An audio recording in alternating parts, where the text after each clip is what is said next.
Hello friends, this is Pradhan. Today I want to tell you what is Node.js, how Node.js is working, and what is the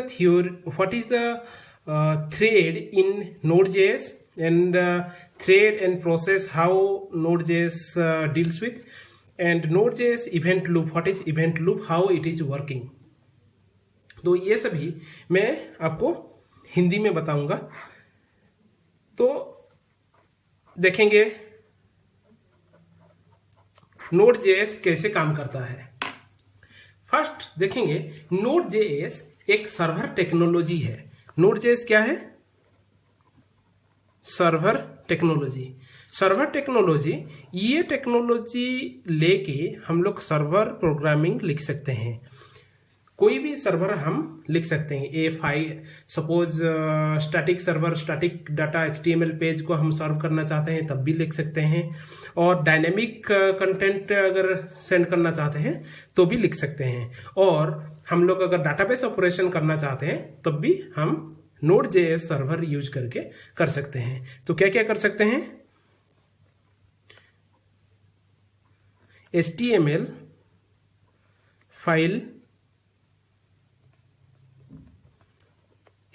file server बना सकते हैं, और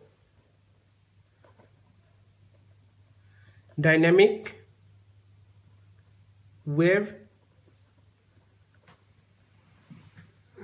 application बना सकते हैं, और हम लोग बना पाएंगे डाटाबेस ऑपरेशन भी कर पाएंगे।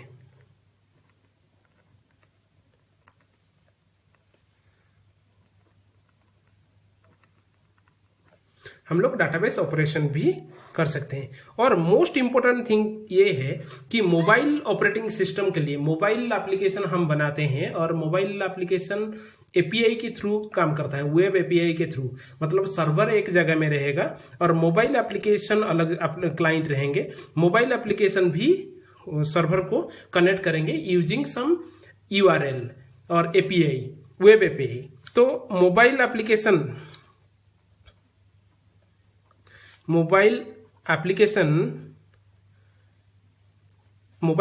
के लिए जो सर्वर यूज होता है उसको भी हम बना सकते हैं। मतलब एपीआई सर्वर, हम लोग एपीआई सर्वर भी बना सकते हैं। तो Node.js एक ऐसा टेक्नोलॉजी है जो ये सभी टाइप का सर्वर हम बना पाएंगे। तो Node.js के कोई भी डाटाबेस हम यूज भी कर सकते हैं, जैसे कि NoSQL सर्वर और SQL सर्वर। बोथ टाइप का सर्वर हम SQL सर्वर में यूज कर सकते हैं। तो ये फंडा है Node.js हम कैसे कहाँ यूज करेंगे। ओके, तो आज का डिस्कशन पॉइंट ये है कि हम लोग देखेंगे how Node.js works, and what is the Node.js thread, and how Node.js thread and what is Node.js process associated with each other, and what is Node event loop, और ये Node event loop कैसे काम करता है Node server पे, और ये event loop के कारण से हमारा Node.js सर्वर कैसे फास्टर हो पाता है, और इसका एडवांटेजेस क्या क्या है, ये मैं आपको आज बताऊंगा। ओके, तो आप किसी भी टाइप का सर्वर यूज कर रहे हैं, लाइक HTML सर्वर, अगर आप यूज करते हैं PHP, आप नो डाउट यूज कर सकते हैं Node.js। तो ये स्टैटिक HTML फाइल और कुछ भी उसी तरह का कंटेंट सर्व कर पाएगा। डायनेमिक वेब एप्लीकेशन अगर बनाना चाहते हैं, जैसे कि रेलवे बुकिंग और फिल्म टिकट बुकिंग सर्वर, इसी तरह का सर्वर हम बनाना चाहते हैं तब भी हम बना सकते हैं। कोई भी डाटाबेस ऑपरेशन करना है अगर सर्वर पे, तो हम ये सर्वर यूज कर सकते हैं। अगर जैसे कि हम लोग बोलते हैं कि ऑथेंटिकेशन सर्वर, जैसे कि लॉगिन करोगे एंड उससे यूजर नेम पासवर्ड दे के लॉगिन करोगे, और ये सभी उसी तरह का सर्वर भी हम यूज कर सकते हैं।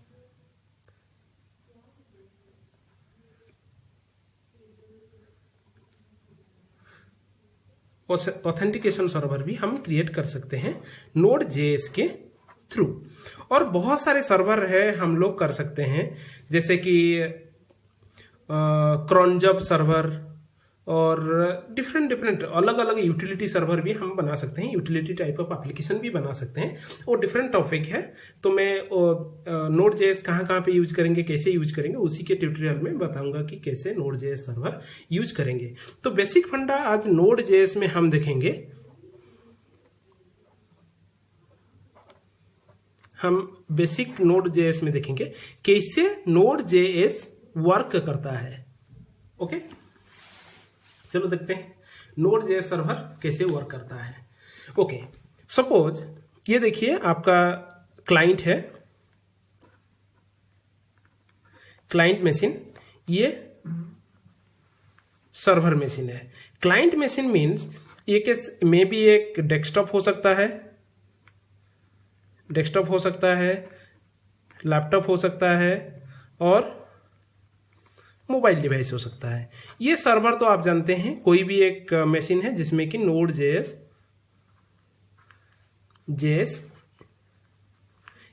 इंस्टॉल हुआ है। कोई भी एक मशीन जैसे कि नोड जेएस इंस्टॉल हुआ है। ज्यादातर लोग ये मशीन के लिए यूज करते हैं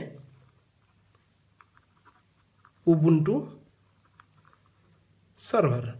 ये ओपन सोर्स है और फ्री ऑफ कॉस्ट मिलता है और सर्वर लाइट वेट भी रहता है। तो उबुंटू सर्वर यूज करते हैं नोड जेएस को इंस्टॉल करने के लिए और रन करने के लिए। और इसी तरफ से हम देखेंगे क्लाइंट कौन सा हो सकता है, मे बी विंडोज हो सकता है, लाइनक्स हो सकता है और मैक और अदर मेनी अदर्स। कोई भी आप सर्वर कोई भी यूज कर सकते हो। मे बी ये एप्लीकेशन विंडो में एक कोई डेस्कटॉप एप्लीकेशन भी हो सकता है, कम्युनिकेट करेगा सर्वर को, कोई भी ऐप से हो सकता है और कोई भी ब्राउजर भी हो सकता है। तो कोई भी एप्लीकेशन, कोई भी ब्राउजर, कोई भी ऑपरेटिंग सिस्टम से अगर कुछ भी डाटा हमारे सर्वर को इंटरैक्ट करेगा तो हम लोग नोड जेएस सर्वर यूज करेंगे, नोड जेएस सर्वर यूज करेंगे। तो एक देखते हैं कि नोड जेएस सर्वर कैसे काम करता है। ओके, अभी देखेंगे नोड जेएस सर्वर कैसे काम करता है और उसी के बीच में ये सभी इवेंट लूप क्या है और नोड जेएस का थ्रेड क्या है और उसमें प्रोसेस क्या है, ये सभी हम देखेंगे। एक चीज हमको बताना चाहूंगा, नोड जेएस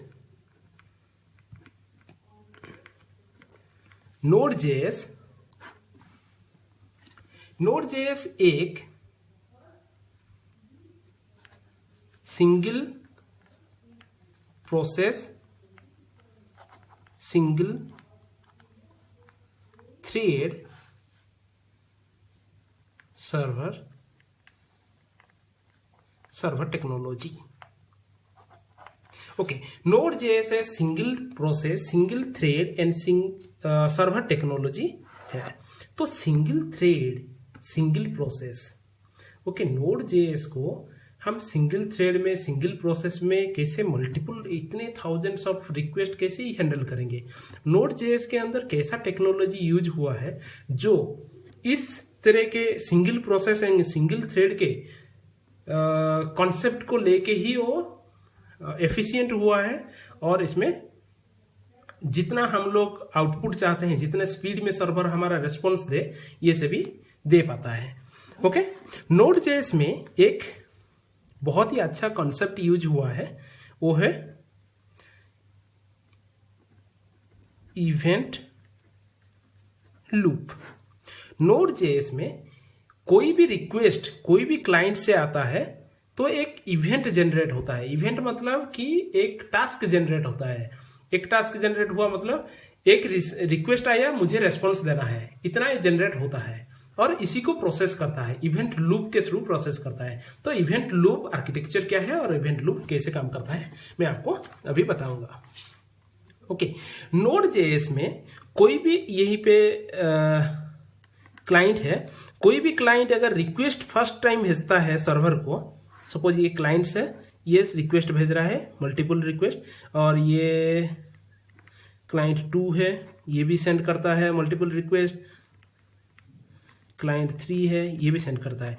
तो हमारे सर्वर को, एक ही सर्वर को ये सभी इतने सारे रिक्वेस्ट कैसे पहुंचता है और कैसे काम करता है। ओके, तो हम लोग देखेंगे कैसे आता है ये सभी। पहले ये सभी रिक्वेस्ट एक पोर्ट में रिसीव होता है। Node.js सर्वर का ये, सपोज ये सर्वर मशीन है और इसी सर्वर मशीन का लोअर लेयर में रिसीव होता है, लोअर नेटवर्क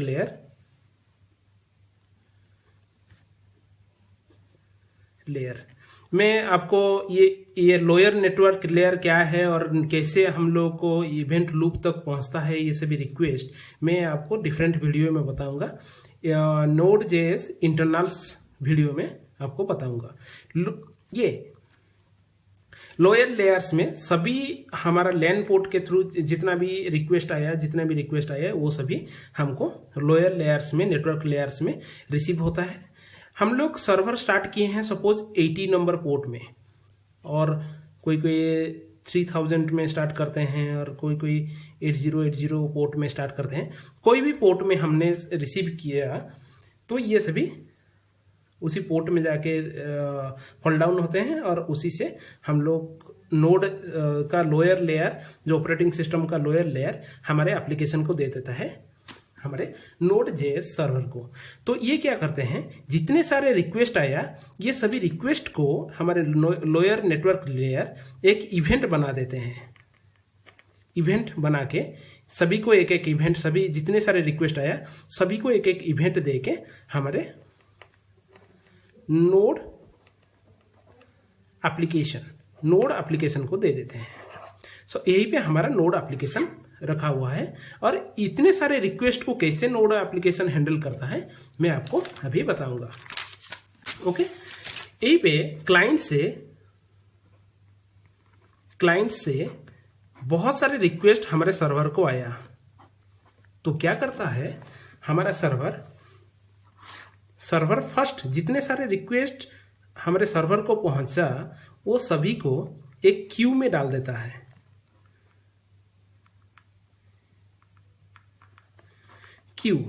एक क्यू में डाल देता है, मतलब ये 1 नंबर पे आया, ये 2 नंबर पे आया, 3 नंबर पे, ये 4 नंबर पे, मतलब 1 मिलीसेकंड का भी डिफरेंस हो तो ऐसे टाइमिंग ऑर्डर से ये कर देता है, क्यू में डाल देता है। 1 2 3 4 इस नंबर से एक क्यू में, आरए में डाल देता है। ओके, ये एक आरए है, तो इसमें सभी रिक्वेस्ट आके फॉल डाउन होते हैं।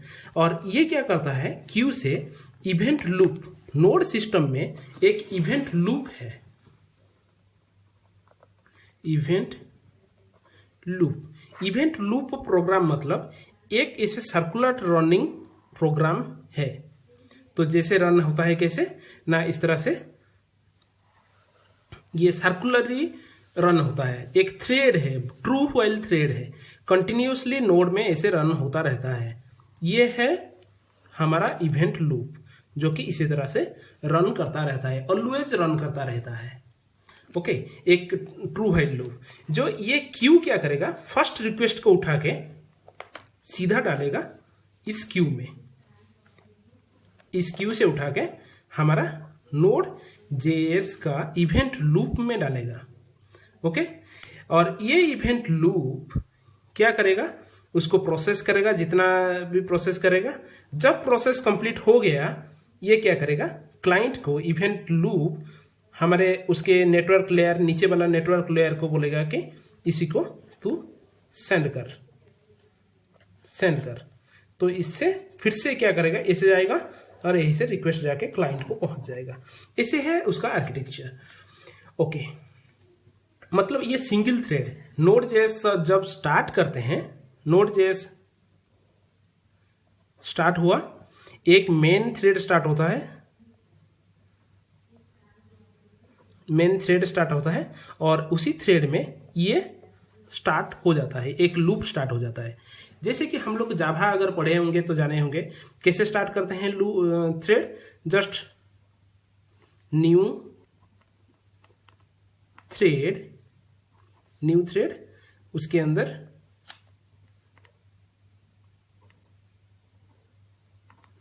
पब्लिक रन मेथड होता है और इसी के रन मेथड के अंदर व्हाइल ट्रू इसे बोल के एक ट्रू व्हाइल लूप लिखा गया है। ये जो लूप लिखा गया है ये है हमारा यही इवेंट लूप। इसी तरह से सपोज ये एग्जाम्पल अगर जावा होता तो इस तरह से लिखते, और इसी थ्रेड को अगर स्टार्ट कर देंगे तो क्या होगा, जब Node.js सर्वर स्टार्ट हुआ उसी समय ही ये स्टार्ट हो जाता है। तो ये ट्रू व्हाइल लूप में घूमता रहेगा, कभी भी ये एग्जिट नहीं होता है, ये कंटिन्यूअसली रन करता रहता है। Node.js का सर्वर ऐसे आर्किटेक्चर है, मतलब ये कंटिन्यूअसली रन करता रहता है। ओके, जितने सारे रिक्वेस्ट आए 1 2 3 4 जितने 1 2 3 4 जितने सारे रिक्वेस्ट आए एट ए टाइम एक ही रिक्वेस्ट प्रोसेस होगा इसी में, और एक ही रिक्वेस्ट आउटपुट होगा। तो एक ही प्रोसेस आएगा, एक ही आउटपुट होगा, एक ही आएगा, एक ही आउटपुट होगा। इस तरह से आर्किटेक्चर से बनाया गया है। ओके, अभी आप बोलेंगे कि Node.js में एक ही थ्रेड एक ही लूप है तो मल्टीपल रिक्वेस्ट कैसे हैंडल होता है। ओके, तो हम लोग Node.js सर्वर ज्यादातर यूज करते हैं डाटाबेस ऑपरेशन के लिए, फाइल रीड के लिए, ये सभी काम करने के लिए। Database operation and file operation ये सभी टाइम टेकिंग ऑपरेशन रहते हैं। ओके, वो सभी आईओ ब्लॉकिंग ऑपरेशंस होते हैं, जैसे कि फाइल सिस्टम ऑपरेशन और डाटाबेस ऑपरेशन और कोई भी नेटवर्क ऑपरेशन, ये सभी अलग अलग ऑपरेशंस, डिफरेंट टाइप का ऑपरेशंस रहता है। सपोज हम लोग सर्वर को रिक्वेस्ट करेंगे, मीन्स कि मुझे कोई फाइल से डाटा उठा के दो, मतलब मैं चाहता हूं सर्वर से रीड करना index.html, मैं रिक्वेस्ट करता हूं index.html।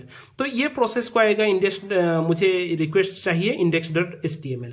तो अभी क्या होता है, एक मजा स्टोरी है, ये लूप देखेगा कि ये रिक्वेस्ट है index.html फाइल के लिए, ये एक फाइल के लिए रिक्वेस्ट आया है। तो सडनली ये क्या करता है, एक आईओ ऑपरेशन ये फाइंड आउट करता है कि ये एक इनपुट आउटपुट ऑपरेशन है और ये एक ब्लॉकिंग ऑपरेशन है। मतलब जब तक फाइल रीड करेगा ये बहुत टाइम लेगा, एक फाइल को रीड करने के लिए may be 100 millisecond, may be 200 millisecond लग सकता है। तो ये टाइम टेकिंग ऑपरेशन है। तो इवेंट लूप क्या करेगा, ये हमारा फाइल सिस्टम एक पैकेज है, फाइल सिस्टम एक नेटिव Node.js का नेटिव प्रोसेस है, नेटिव सर्विस है, प्रोसेस बोल सकते हैं, सर्विस बोल सकते हैं, ये सभी नेटिव सर्विस है। उसी को इंटीमेट कर देगा कि बोलेगा कि तुम अभी रीड करो डाटा। जब रीड हो जाएगा, जब रीड तुम कंप्लीट करोगे मुझे डाटा के साथ मुझे दे देना। ओके, मैं दूसरा काम करता रहूंगा। तो ये आता है हमारा index.file के लिए रिक्वेस्ट आता है। जब तक यही तक गया और यही पे आइडेंटिफाई हो गया कि ये एक फाइल ऑपरेशन है,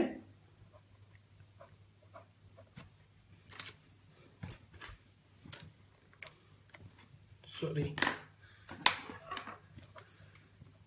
ये एक फाइल ऑपरेशन है और इसी फाइल ऑपरेशन को फाइल सिस्टम सर्विस को दे देता है। तो फाइल सिस्टम सर्विस क्या करता है, फाइल सिस्टम सर्विस एक थ्रेड उठाता है पुल से, एक नया थ्रेड उठाता है थ्रेड पुल से। ये थ्रेड पुल से एक नया थ्रेड उठाएगा और हमारा कुछ प्रोसेस करेगा। ओके, एक नया थ्रेड, ये एक थ्रेड है। जब फाइल सिस्टम को आया, बोला कि मुझे फाइल रीड करना है, रीड फाइल, उसी समय फाइल सिस्टम क्या किया, एक थ्रेड पुल में बहुत सारे थ्रेड होंगे डीएक्टिव वेटिंग स्टेट में, बहुत सारे थ्रेड वेटिंग स्टेट में है, उसी से एक थ्रेड अलाइव कर दिया, एक्टिव कर दिया, और उसी थ्रेड में बोला कि तू डाटा रीड करना शुरू कर, फाइल से डाटा रीड करना शुरू कर। और उसी के बीच में क्या स्टोरी हुआ, जब हम रिक्वेस्ट इधर दिए और ये फाइल सिस्टम को बोला कि तू अलग थ्रेड से स्टार्ट कर, ओके स्टार्ट कर बोल के देखे, ये लूप फ्री हो गया, उसका काम खत्म हो गया। बोला कि तू रीड कर, जब रीड कंप्लीट हो जाएगा मुझे कुछ बोल देना, मैं बाकी का प्रोसेस करूंगा। उसी पे डाटा को उसको कैसे सेंड करना है, और उसी डाटा से कुछ डाटा कम करके, कुछ डाटा रीड करके, कुछ डाटा पार्स करके, और कुछ डाटा रेंडर करके मुझे देना है, वो बाकी काम मैं कर दूंगा, तू मुझे फाइल रीड करके दे। उसी बीच में मैं अलग काम कर लेता हूं। तो थ्रेड लूप क्या हुआ, यहीं पे गया, यहीं पे इसको सेंड कर दिया, और यहीं पे फिर से आया, जब फ्री हो गया, ये फ्री हो गया, तो सेकंड वाला रिक्वेस्ट फिर से प्रोसेस इधर से आया था। तो ये इवेंट क्यू क्या किया, सेकंड बोला कि सेकंड नंबर रिक्वेस्ट को मैं पुश कर रहा हूं लूप में, तो सेकंड नंबर रिक्वेस्ट आ गया, तो सेकंड नंबर यहीं पे आया, तो इसी में फिर से पता चला कि ये एक डाटाबेस ऑपरेशन है। सेकंड वाला, फर्स्ट वाला इंडेक्स ऑपरेशन था, 2 वाला डाटाबेस ऑपरेशन है, मतलब कुछ डाटाबेस से रीड करना चाहता है। तो अगेन फिर से ये देखा कि ये लंबा प्रोसेस है, तो क्या करेगा, फिर से इवेंट लूप क्या करेगा, इसी नेटिव प्रोसेस को, ये सभी नेटिव सर्विसेज जो Node.js का नेटिव सर्विसेज जितने बनाया गया है, file operation, database operation, network operation, system like process operation, बहुत सारे ये सभी मैं आपको बताऊंगा, लिस्ट बताऊंगा कि क्या क्या ऑपरेशन है। उसी ऑपरेशन को क्या करेगा, उसी को बोल देगा कि तू अभी डाटा रीड करना, डाटाबेस से रीड कर। तो डाटाबेस सर्विस क्या करेगा, फिर से और जो थ्रेड होगा एक्टिव वेटिंग स्टेट में होगा, उसको थ्रेड 2 एक्टिव कर लेगा और डीबी से रीड करो बोल के बोल देगा। जब ये डाटाबेस से इसको बोल दिया और फिर से गया, इधर गया, फिर से लूप में गया, थर्ड रिक्वेस्ट आया, फिर से देखा कि तू रीड कर, फिर से डाटाबेस ऑपरेशन है तो फिर से तू रीड कर बोल के वेट के हो गया, फिर से आया फोर्थ रिक्वेस्ट। तो एट ए टाइम देखिए, जस्ट एक काम किया, उसके बाद दूसरे थ्रेड को दे दिया, फिर से एक काम किया, फिर से दूसरे थ्रेड को दे दिया, एक काम किया, फिर से दूसरे थ्रेड को दे दिया। ओके, ऐसे करके ये करता है, रिक्वेस्ट रिसीव कर दिया। ओके, बहुत सारे request at a time receive कर पाएंगे हम लोग अगर डाटा रीड करके नहीं देंगे और जस्ट बोलेंगे कि दूसरे थ्रेड में करो, तो हम बहुत सारे रिक्वेस्ट कर सकते हैं। मतलब एक सेकेंड में अगर कोई 1000 रिक्वेस्ट भी सेंड किया, एक सेकंड में, 1 मिली सेकंड में और 1 सेकंड में 1000 रिक्वेस्ट भी आया, तो Node.js सर्वर इसी तरह से हैंडल करता है। तो ये देखा, फर्स्ट लाइन रीड करेगा, बोलेगा कि ये फाइल ऑपरेशन है, ओके दूसरे को दे देगा, फिर से आएगा, फिर से दूसरे को दे देगा, फिर से आएगा, फिर से दूसरे को दे देगा। अभी स्टोरी ये हुआ कि suppose database file, suppose first देखा था फाइल रीड ऑपरेशन कंप्लीट हो गया, ये फर्स्ट थ्रेड कंप्लीट हो गया। तो फर्स्ट थ्रेड जब कंप्लीट हो गया, ये फाइल सिस्टम सर्विस क्या बोलेगा, फिर से इवेंट लूप को और एक इवेंट जनरेट कर देगा, और एक इवेंट जनरेट करेगा, और ये लूप को बोलेगा कि उसको प्रोसेस कर। तो ये जो इवेंट जनरेट करता है फाइल सिस्टम कंप्लीट होने के बाद, ये इवेंट एक्चुअली में इधर डायरेक्ट इवेंट लूप को नहीं देता है, ये क्या करता है, ये इवेंट को इसी तरह से लेके फिर से यहीं पे पुश कर देता है। ओके, समझे?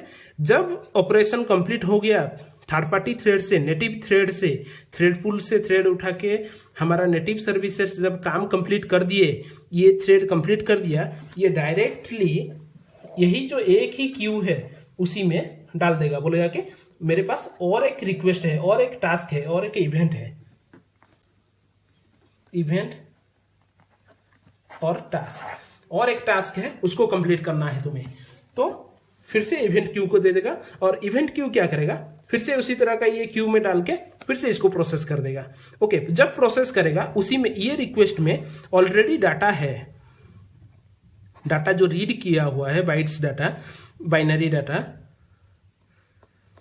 जो भी बाइनरी डाटा रीड किया हुआ है ये इवेंट से, पूरा डाटा के साथ इधर दे दिया। अगर एरर हुआ, सपोज फाइल रीड करने में एरर हुआ, तो एरर को भी इधर दे देगा, एरर को भी इधर क्यू में डाल देगा, और ये क्यू का काम है इसको इवेंट लूप में देना।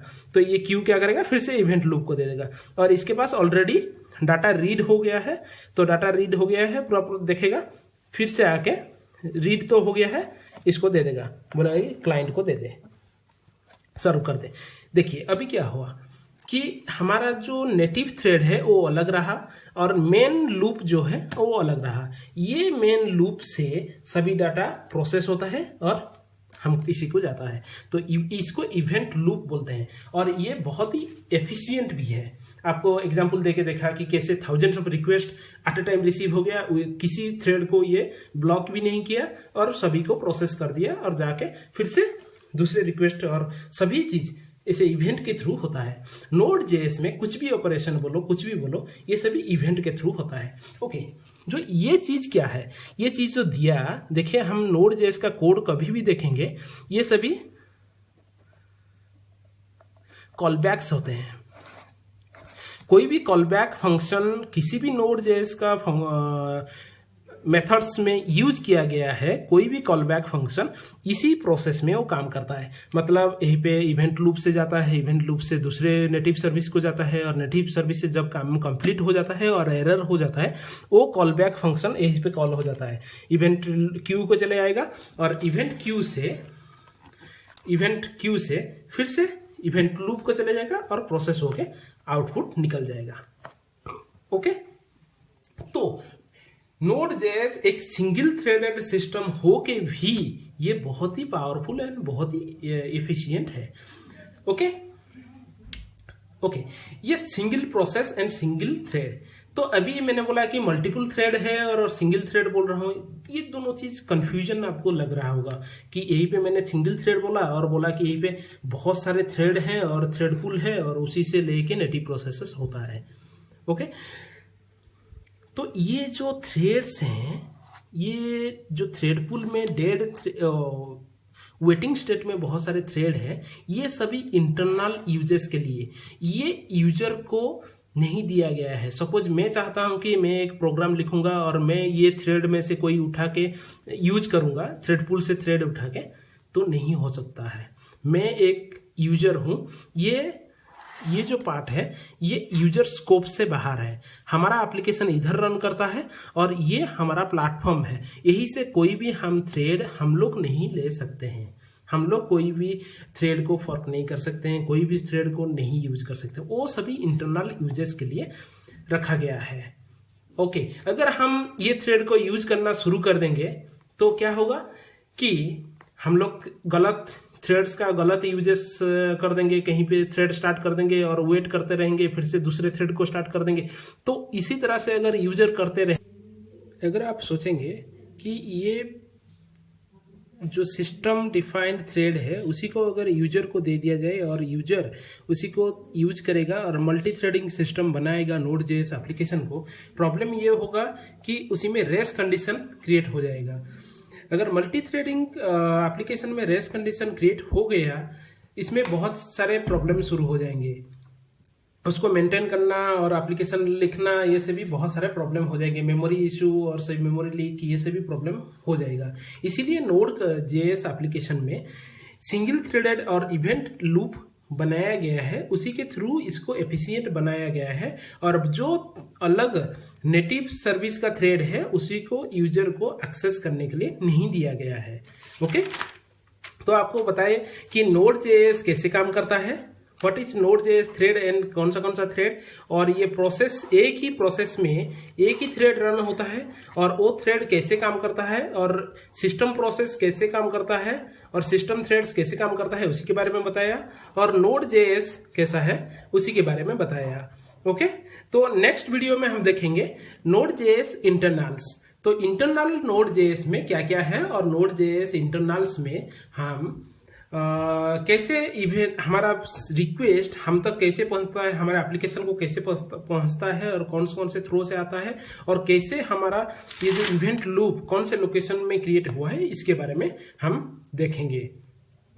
ओके, अगर हमारा वीडियो आपको अच्छा लगा तो सब्सक्राइब करना ना भूलिए और हमारे चैनल को देखते रहिए। बहुत सारे नया वीडियो, बहुत सारे टेक्नोलॉजी में हम प्रोवाइड करेंगे, हिंदी लैंग्वेज में एंड इंग्लिश लैंग्वेज में प्रोवाइड करेंगे। Okay, thank you very much, फिर मिलेंगे।